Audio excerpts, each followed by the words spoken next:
Hello, today is Friday, May 17th, and welcome to episode 337 of Fault Lines, the National Security Institute's podcast that gets you quickly up to speed 3 times a week on the national security and foreign policy debates shaking up America.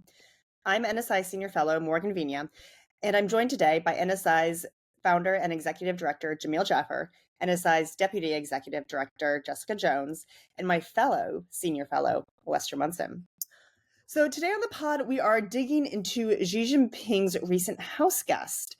Just back from his trip to Europe yesterday, Xi hosted Russian President Vladimir Putin in Beijing for a visit which included red carpets, 21 gun salutes, and handshakes and bro hugs.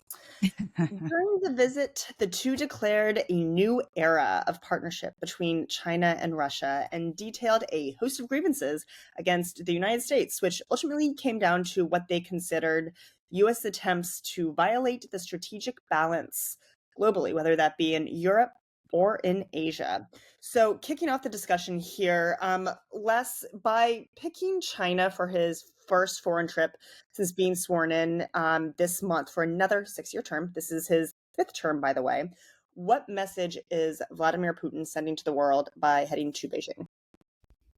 Well, I think he's I think he's making a mistake in a way here. Yes, it is true the relationship between China and Russia is a problem for the United States. And having the two of them on the same side with Iran and North Korea is notable and potentially very worrisome. But it is also a huge risk for Moscow. The definer of the relationship is Beijing. Beijing is the dominant partner. Xi's the daddy here. And I think it just takes a little bit of clever messaging to show the people of Russia that, hey, China is deciding what you're going to do. They're not going to like that. There are inherent contradictions between Russia and China. There have been forever. We need to be exploiting them. So it looks like an opportunity for Putin to kind of show some strength. In reality, he's also exposing a weakness. We ought to be exploiting that relentlessly. So Jamil here, I think it's safe to assume that after the flaunting of this relationship, it's not likely that China's going to stop feeding the Russian war machine anytime soon. What do you think this means for Ukraine? What does this mean for the West? And specifically, what does this mean for the United States and our continued support for Ukraine? Also building off of, what Les says here, that dynamic between Russia, China, Russia clearly being the client of Xi here, and how the United States should exploit that. Yeah, look, it obviously means nothing good for the United States and our allies. This is the budding relationship between Putin and Xi, between China and Russia. But it's not just the two of them. It's really the beginning, or actually maybe the middle of, the creation of a real axis of powers allied against the West and the U.S. and our allies. It's not just China and Russia; it's Iran as well, North Korea as well. We know that that Russia's been building that relationship with Iran. We've seen the drones, we've seen the sharing of technology. We've seen the exports of oil and gas to China. China's the trade between Russia and China between 2022 and 2023 went up 30%. It's over $200 billion now.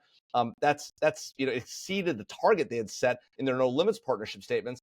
And now it's a new era. And so while Les makes it's a funny point to make the point about Xi being the daddy, but the real truth of the matter is this is more of a collaboration than it is anything. Now it may be true that net across the board, China is the bigger player in this relationship and Russia's the client. But at home, Putin is pitching this as an alliance of two equals coming together and fighting the big bad West. And that's how it's going to play at home. It's not going to show, I don't think it's going to show weakness at home. I think it's going to demonstrate a new budding relationship. And it's like what President Xi said to Putin, about a year ago there in Moscow. We're building something the world hasn't seen in 30 years. We're changing the world in ways the world hasn't seen in 3 decades, and we're doing it together. And that's a really telling moment. Then you saw obviously the bro hug. Xi is controlling this relationship, to be sure, but I think Putin is going to pitch it at home as part of a win net for the Russian government. So just building off of this, Xi and Putin are really partnering together to create real fault lines. Boom. between Yeah. China, Russia, and their lackey countries. But you also see Iran coming into play. You also saw Xi just went to Serbia and to Hungary, clearly sympathetic towards China and Russia. And you see these countries, and you see China and Russia sort of pitting themselves against the West. What does this actually mean for U.S. partners? Whether that be Australia and Japan and Asia, or our European partners such as France, which clearly that visit between Xi and Macron did not end up as warmly as I think Macron perhaps wanted to. So, do you think that our partners will bow to China and Russia, or do you think they'll be more resolute in the face of their malign influence? I think we're going to get to see the continuing trend we see, which is this growing division, right? And hopefully, our European partners continue starting to have a stronger backbone, right? Nothing really new came out of this meeting other than this new title of a new era, right? Like, we aren't surprised we've had Yellen and Blinken go to China. We had, of course, Xi's visit with Macron. And so obviously our talking points aren't working, right? The next visit that goes to China is Putin. So our pressure to have China cut off its aid, it's basically its lifeline that it's giving to Russia, isn't working. But I think, to Les and Jamil's point, I think it's going to be really interesting to see how this plays out in Russia, because to me, the visit is clearly Putin is signaling, you are a lifeline. You are the major purchaser of our energy. You are providing us now high-tech imports. I mean, consider this right now. There hasn't been a breakthrough in the Russia-Ukraine conflict on either side. And this has been, our supplemental aid has been held up for months. So really, Russia is at a pivotal point, and they haven't really been successful. So they need China even more than they did previously. So I think it's this real critical moment for Putin traveling to China. And I'm interested to see how it's actually going to play out domestically. Morgan, can I jump in here and just say, I think it's a big problem for the Biden administration. Their policy of détente with Beijing is not sustainable. That's right. This meeting was very bad for Joe Biden. This demonstrates that his policy with respect to China is a little bit delusional, not based in reality, and we kind of got to get back to a place where we see things as they really are.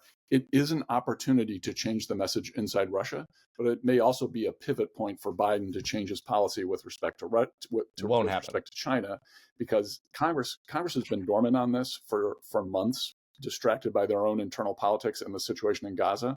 And there's going to be a reckoning with Congress in the next few months, because this is a bipartisan issue, the relationship with China. I do think it's, that it feels like the meeting was playing up their bro relationship, but I mean, at heart, it still seems transactional. We had obviously, China-Soviet split with close-knit relations between China and the U.S. And now 50 years later, we have another split, but now it's the U.S. and China with a close-knit of China and Russia. And so at heart, it seems these relationships, when it comes to China, are completely transactional. And so Russia should be worrying when they're probably going to get dropped. Mm-hmm.